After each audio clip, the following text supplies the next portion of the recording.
আজ আমি ঢ্যাঁড়স দিয়ে গাটি কচুর এমন এক নতুন ধরনের রেসিপি নিয়ে এসেছি যেটা সবজি খেতে পছন্দ না করলেও তারাও কিন্তু চেটেপুটে খাবেন। নমস্কার বন্ধুরা, সুতৃষ্ণাস ফ্যামিলি কিচেনে আপনাদের সবাইকে স্বাগতম।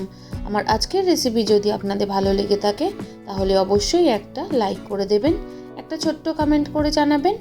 আর যদি চ্যানেলে নতুন বন্ধু হয়ে থাকেন তাহলে প্লিজ বন্ধুরা চ্যানেলটি সাবস্ক্রাইব করে পাশে থেকে যাবেন। তাহলে চলুন আর বেশি দেরি না করে ঝটপট বানিয়ে ফেলি আজকের রেসিপিটি বানানোর জন্য এখানে আমি নিয়ে নিয়েছি 300 গ্রাম চিংড়ি মাছ। চিংড়ি মাছের লেজের দিকে অল্প একটু খোসা রেখে বাকি সমস্ত খোসাগুলো আমি সুন্দর করে ছুলে পরিষ্কার করে নিয়েছি। এমনকি চিংড়ি মাছের ওপরে একটা সরু সুতোর মতো যে অংশটা থাকে সেটাও কিন্তু আমি সুন্দরভাবে বেছে পরিষ্কার করে নিয়েছি। মাছগুলো পরিষ্কার করে কেটে ধুয়ে নেওয়ার পর ভালো মতো করে জল ঝরিয়ে নিয়েছিলাম। এখন আমি দিয়ে দিলাম পরিমাণ মতো নুন আর হলুদ। এবার খুব ভালো মতো করে নুন আর হলুদ দিয়ে চিংড়ি মাছগুলোকে মেখে নিচ্ছি। খুবই সামান্য মশলা দিয়ে তৈরি আমার আজকের এই রেসিপি।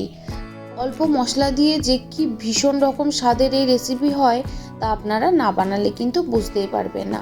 অবশ্যই কিন্তু একবার হলেও বানিয়ে দেখবেন। এখানে আমি নিয়ে নিয়েছি প্রায় 400 গ্রামের মতো ঢ্যাঁড়স, আর সাথে নিয়ে নিয়েছি একটা বড় সাইজের আলু। ঢ্যাঁড়সগুলোকে দেখুন আমি এরকম একটু বড় বড় করে কেটেছি, যেরকমটা আর কি চচ্চড়ি হয় তার জন্য, আর আলুগুলোকে একটু সরু সরু করে কেটেছি। এদিকে গ্যাসের মধ্যে কড়াই গরম বসিয়ে দিয়েছি, দিয়ে দিলাম পরিমাণ মতো সাদা তেল। প্রথমে অল্প একটু সাদা তেল দিয়ে ঢ্যাঁড়সগুলো আমি তেলের মধ্যে দিয়ে দিচ্ছি। ঢ্যাঁড়সগুলোকে আমি প্রথমে একটু ভালো মতো করে ভেজে নেব। বন্ধুরা, আগেও আমি আপনাদের সাথে অনেক ধরনের ঢ্যাঁড়সের রেসিপি শেয়ার করেছি, তবে আজকের রেসিপিটি সম্পূর্ণ আলাদা, একদম নতুন স্বাদের একটি রেসিপি। ঢ্যাঁড়সের মধ্যে সামান্য একটু নুন আর হলুদ দিয়েছি। এবার আবারও ভালো মতো করে নাড়াচাড়া করে নিচ্ছি। ঢ্যাঁড়সটা এই মোটামুটি 5 থেকে 6 মিনিট সময় ধরে সুন্দরভাবে ভেজে নিতে হবে। যে সকল বন্ধুরা প্রত্যেক দিন আমার ভিডিওর সাথে সম্পূর্ণভাবে জুড়ে থাকেন তাদের সবাইকে জানাই অনেক অনেক শুভেচ্ছা, অনেক ভালোবাসা। আর যে সকল বন্ধুরা আজ আমার চ্যানেলে প্রথম এসেছেন তাদেরকেও জানাই অনেক ভালোবাসা। প্লিজ বন্ধুরা, রেসিপিটি ভালো লাগলে অবশ্যই কিন্তু সাবস্ক্রাইব করে পাশে থেকে যাবেন। এদিকে দেখুন ঢ্যাঁড়সগুলো কিন্তু আমার সুন্দরভাবে ভেজে নেওয়া হয়ে গেছে। খুব বেশি লাল করে কিন্তু ঢ্যাঁড়সগুলো আমি ভাজিনি, হালকা হালকা করে ভেজেই কিন্তু ঢ্যাঁড়সগুলো তুলে নিলাম। এখন কড়াইয়ের মধ্যে দিয়ে দিয়েছি আবারও অল্প একটু তেল। এখন ফোড়নে দিয়ে দিলাম 5 ফোড়ন।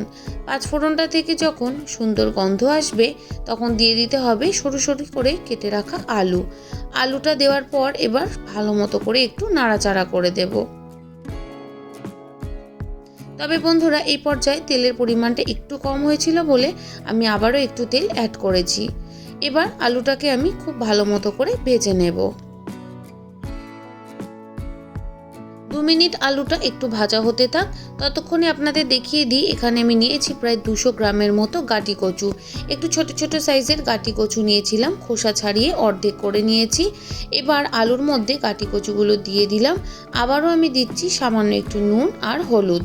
এবার আলু আর গাটি কচুটাকে খুব ভালো মতো করে মিশিয়ে নিয়ে বেশ কিছুক্ষণ সময় ধরে ভেজে নিতে হবে।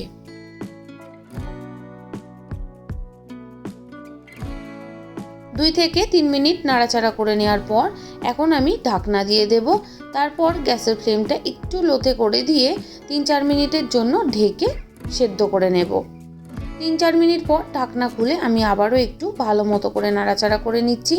আপনারা দেখতেই পাচ্ছেন আলু আর গাটি কচুর সাইডে কিন্তু সুন্দর কালার এসেছে, আর গাটিটাও কিন্তু সুন্দরভাবে সেদ্ধ হয়ে গেছে। এখন আর একটু নাড়াচাড়া করে নেওয়ার পর এখানে আমি অ্যাড করে দেব কেটে রাখা পেঁয়াজ, টমেটো আর কাঁচা লঙ্কা। আমি এখানে 5 থেকে 7টার মতো কাঁচা লঙ্কা দিয়েছি। আপনারা যে যেরকম ঝাল খেতে পছন্দ করেন সেই অনুযায়ী ঝালটা দিয়ে নেবেন। সাথে দিয়েছি মিডিয়াম সাইজের একটা পেঁয়াজ, আর দিয়েছি মিডিয়াম সাইজেরই একটা টমেটো। এবার সমস্ত কিছুকে দেখুন খুব ভালো মতো করে মিশিয়ে নিচ্ছি। একটু খুন্তির সাহায্যে পেঁয়াজগুলো এইভাবে নাড়াচাড়া করে খুলে দিচ্ছি যাতে করে ভাজাটা খুব তাড়াতাড়ি হয়ে যায়। গ্যাসের ফ্লেমটা আমি এই সময় একটু হাইতে করে দিয়ে ভালো মতো করে নাড়াচাড়া করে নেব। এমন অনেক বন্ধু আছেন যারা ঢেঁড়স বা কাটি কচু খেতে পছন্দ করেন না। বিশ্বাস করুন বন্ধুরা, এইভাবে যদি একবার বানান তাহলে কিন্তু বারবার বানিয়ে খেতে ইচ্ছা করবে। আর যারা খেতে পছন্দ করেন তাদের কাছে তো ভীষণই ভালো লাগবে। বেশ কিছুক্ষণ নাড়াচাড়া করে নেওয়ার পর দিয়ে দিলাম সামান্য একটু জল, যাতে করে সবজিগুলো পুড়ে না যায়। সাথে আমি দিয়ে দিচ্ছি নুন হলুদ মেখে রাখা চিংড়ি মাছ। হ্যাঁ বন্ধুরা, আজকের এই রেসিপিতে আমি চিংড়ি মাছ কোনোভাবেই ভাজবো না। চিংড়ি মাছ না ভেজে এইভাবে কষিয়ে যদি একবার রান্না করেন তাহলে এর যে কী স্বাদ হয়, বিশ্বাস করুন বন্ধুরা, একবার বানিয়ে দেখবেন, তারপর আমায় কমেন্ট করে জানাবেন যে রেসিপিটি আপনাদের কেমন লাগলো। এখন আমি একটু নাড়াচাড়া করে দিয়ে ঢাকা দিয়ে দিয়েছিলাম, যাতে করে চিংড়ি মাছগুলো সুন্দরভাবে সেদ্ধ হয়ে যায়। 3-4 মিনিট ঢেকে রাখার পর ঢাকনাটা আমি খুলে দিয়েছি। এখানে কিন্তু সবজি থেকে বেশ কিছুটা পরিমাণ জলও বেরিয়েছে। এখন আমি একটু ভালো মতো করে নাড়াচাড়া করে নিচ্ছি। চিংড়ি মাছগুলোও কিন্তু সুন্দরভাবে সেদ্ধ হয়ে গেছে। কিছুক্ষণ নাড়াচাড়া করে নেওয়ার পর আমি ভেজে রাখা ঢেঁড়সগুলো দিয়ে দিলাম। সাথে দিয়ে দিচ্ছি আবারও একটু হলুদ আর বাকি পরিমাণটুকু নুন। যেহেতু আমি ঢেঁড়স ভাজার সময় বা আলু আর কাটি কচু ভাজার সময় অল্প অল্প করে নুনের ব্যবহার করেছিলাম, তাই আমি অল্প একটু বাকি নুন দিয়ে দিলাম। সাথে আমি দিয়ে দিলাম হাফ চামচের একটু বেশি জিরের গুঁড়ো। ব্যাস বন্ধুরা, এখানে আর কোনো রকমের মশলা কিন্তু আমি ব্যবহার করব না। শুধুমাত্র সামান্য একটু জিরের গুঁড়ো দিয়েই এই রেসিপিটি আজ আমি বানিয়ে ফেলবো, তাও একদম হাফ চামচের একটু বেশি। তারপর দেখুন খুব ভালো মতো করে মশলাটা দিয়ে সবজিগুলো আমি কষিয়ে নিচ্ছি। এমনিতেই চিংড়ি মাছ, আলু, কাটি কচু, ঢেঁড়স সবই প্রায় সেদ্ধই হয়ে গেছে। এখন একটু মশলা দিয়ে ভালো মতো করে কষিয়ে নিয়েছি। দেখুন একদম শুকনো শুকনো হয়ে গেছে। এখন আমি দিয়ে দেব পরিমাণ মতো জল। যেহেতু সমস্ত সবজিগুলো ভালো রকমভাবে সেদ্ধ হয়ে গেছে, তাই খুব বেশি পরিমাণ জল আমি দেব না, অল্প একটু জলই আমি দেব। এবার সমস্ত কিছুকে খুব ভালো মতো করে মিশিয়ে নিচ্ছি। বন্ধুরা, আপনারা কারা কারা এইভাবে ঢেঁড়স, কাটি কচু, চিংড়ি দিয়ে বানিয়েছেন অবশ্যই কিন্তু কমেন্ট করে জানাবেন। আর কারা কারা এইভাবে এখনো পর্যন্ত বানাননি তারাও কিন্তু অবশ্যই একবার হলেও বানিয়ে দেখবেন। এতটাই দুর্দান্ত স্বাদের হয়, এতটা কম মশলা দিয়ে, তা আপনারা বানালেই বুঝতে পারবেন। খুব ভালো মতো করে দেখুন মিশিয়ে দেওয়ার পর ঝোল ফুটতে শুরু করেছে। এখন আমি 5 মিনিটের জন্য ঢেকে দিয়েছিলাম। 5 মিনিট পর ঢাকনা খুলে ভালো মতো করে নাড়াচাড়া করে নিচ্ছি। এখন শুধু একটু শুকনো শুকনো করে নিলেই হয়ে যাবে। আপনারা যদি একটু ঝোল রাখতে পছন্দ করেন রাখবেন, তবে আমি যেহেতু চচ্চড়ি বানাচ্ছি তার জন্য জলটা আমি পুরোপুরি শুকিয়ে নেব।